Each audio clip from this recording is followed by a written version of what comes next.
Early Sunday morning, the third day after Jesus' death, a group of women brought spices to the tomb to anoint Jesus' body. But they found that the stone had been rolled away, and when they entered the tomb, they saw that Jesus' body was gone. The women were angry and afraid, and they cried out, wondering who would have taken Jesus away. Suddenly, a man dressed in all white appeared. He asked the women, "Why do you look for the living among the dead? He is not here, he is risen." The women ran to tell the disciples of the disappearance of Jesus' body. When they heard the news, 2 of the disciples returned to the tomb with one of the women, Mary Magdalene. They entered the tomb and found strips of linen lying on the ground, and the burial clothes folded neatly nearby. The disciples left the tomb feeling sad and afraid because Jesus had been taken away. Mary Magdalene remained alone outside the tomb weeping. As she sobbed, she heard a man's voice ask her, "Why are you crying?" Not looking up, she replied, "Sir, if you have taken Jesus away, please tell me where you have put him." Then the man said, "Mary." She lifted her head to see Jesus standing before her. Jesus was alive and talking to her. Mary ran to tell the disciples, who rejoiced to know Jesus was risen. When Jesus met once more with his friends, he said to them, "Go throughout the whole world. Tell all the people what you have seen and heard. And remember, wherever you go, I will be there with you always, even until the end of time." For the good news of Jesus Christ, thanks be the Lord. Feels appropriate that I was writing my Easter sermon amidst news that another vaccine could become available in the US, that children are returning to in-person school days, and that if we stay cautious and conscientious, it may be safe to mingle with other households by Independence Day. After over a year in lockdown and quarantine, of not traveling, of no hugs, of no concerts or potlucks or going to the movies, the phrase, "when things go back to normal," is starting to feel less like a daydream and more like an impending, joyful inevitability. After over 12 months of Good Friday, we are finally arriving at Easter. We are getting a taste of resurrection. And that's why the phrase, "when things go back to normal," completely and entirely misses the point. Resurrection isn't a step backwards, a reversion to the status quo of the before times. It's a complete and utter transformation. It's an upheaval that completely, radically, and irreversibly changes how we see the world, what we know about the world, our relationship to the world. Resurrection, by definition, annihilates the possibility of going back to normal. After Jesus' resurrection, life didn't go back to the way it was. How could it? We can't unknow the things we've learned, unsee the things we've seen, wash off the grace we've been given. After Christ's resurrection, gone were the days of following Jesus from town to town. Now, the disciples were working in honor of their teacher's memory, setting up communities that put his teachings into practice. The disciple who, out of fear, thrice denied him, through resurrection, recommitted to the cause, even to the point of his own execution.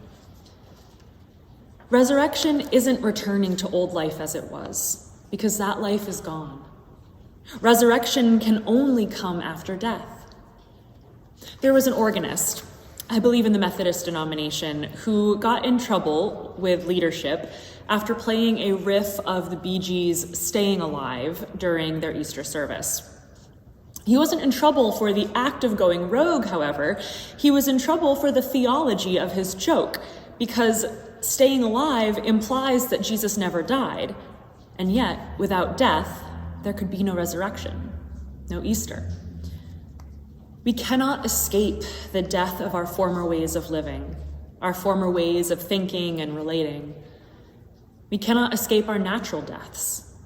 nor can we always escape the hatred, greed, and brokenness of a system that kills too many of our bodies and souls, infecting both the oppressor and the oppressed. As Easter people, we believe that death and iniquity don't get the final say over love and justice. As Easter people, we know that the bitter sting of betrayal and the bittersweet bliss of reconciliation go hand in hand. As Easter people, we realize that we are called to enact the very resurrection that we proclaim so ardently. We trust that God's will prevail, that God's justice will prevail, that divine peace and equity are on the horizon. And we also know that we are called to co-create that justice with God. If we believe that we are made in the image of God, part of that gift is our ability to create bread from wheat, to create life from love, to create justice from struggle. Resurrection is a sacred feedback cycle of hope and action. Hope begets action, begets hope, and it goes on and on. The promise of resurrection gives us hope about the future, which inspires us to use the gifts we have now to help build that future together, which in turn fortifies our hope, and the cycle continues in an at times excruciatingly long arc with an unmistakable bend towards justice. Things won't be like they were before. Everything has changed. We have new understanding, new perspectives, new experiences. We are looking toward the future of a post-quarantine world. The relief is just on the horizon, just around the corner, just out of our view. And we also know that the burden of rounding that corner is on us. Not just by wearing our masks and staying home and getting vaccinated and washing our hands, but by taking all that we've learned, seeing all of the injustice that the past year has shone a light on, all of the perspectives we'd overlooked before, and working to create the kind of justice that God demands. Now, some of us carry the weight of generations of oppression in our very DNA, in our souls. Some of us have heard this story before, that things will change, that people will do better, that our male counterparts, our white counterparts, our cisgender counterparts, our wealthy or ruling class counterparts, our able-bodied counterparts, our allistic counterparts, our Christian counterparts will take time to learn and change and atone. And we've seen all that effort go on to exist only in the graveyard of corporate marketing schemes and capitalist appropriation of reconciliation. Some of us hear the assurance of peace, the calls for hope, the promise of resurrection, and think, I'll believe it when I see it. When Thomas, the disciple who had been deprived of witnessing the risen Christ, expressed his doubt, Jesus didn't beat him with it, or claim he'd failed a test, or leave him to rely solely on the assurances of his mortal brethren. No, Jesus came to Thomas, allowing him to touch the very wounds that proved both his identity and the promise of resurrection. That promise can come only from God, yet the work is ours to do. Post-resurrection, we are Christ's hands and feet in this world. We are the ones called to build peace. We are the ones called to build a just society that's grounded in compassion and mercy and liberation. One of the ways we are called to participate in resurrection is through care of our ecosystem and planet. Climate change, like COVID-19 and other global crises, disproportionately harms marginalized communities. Many theologians, myself included, if you'll permit me to label myself as such, see creation as the wounded sacred of our time, the wounded Christ of our time.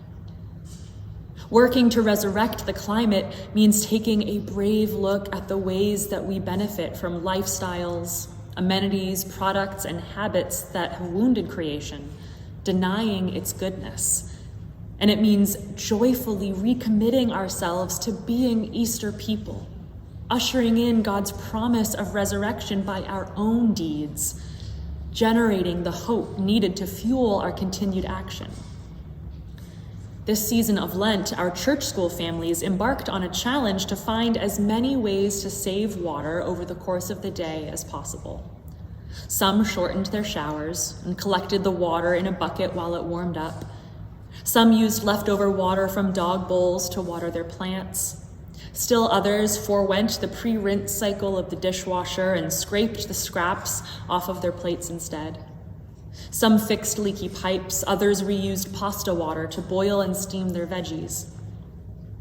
Water is something that we all need to survive.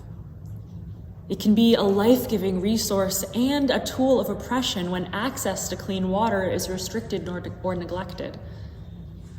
When we know Christ as the living water, and we work to ensure that all have access to not just the water they need to live, but the water they need to live abundantly, that is evangelism. That is resurrection. That is what it means to be Easter people. We live in an intersectional world where no single aspect of our identity defines who we are or what experiences we have had. And no community is a monolith. To paraphrase Walt Whitman, we contain multitudes. We all need to widen our perspectives and permanently include those of our siblings of color, our femme siblings, our disabled siblings, our economically exploited siblings, our trans siblings. But what a joyful prospect to be more deeply and authentically in community with one another. This is the meat of resurrection. This is what it means to be Easter people. Originally, this was supposed to be a sermon about joy as a fruit of the Spirit. And in many ways, I think it has been. For resurrection is indeed a massive undertaking, but it is a joyful one. It is work that demands much of us, and it is work that is ripe with promise and hope and salvation. How better to cultivate and embody joy than to help enact God's miracle of resurrection? Because that, my siblings, is what it means to be Easter people. Amen.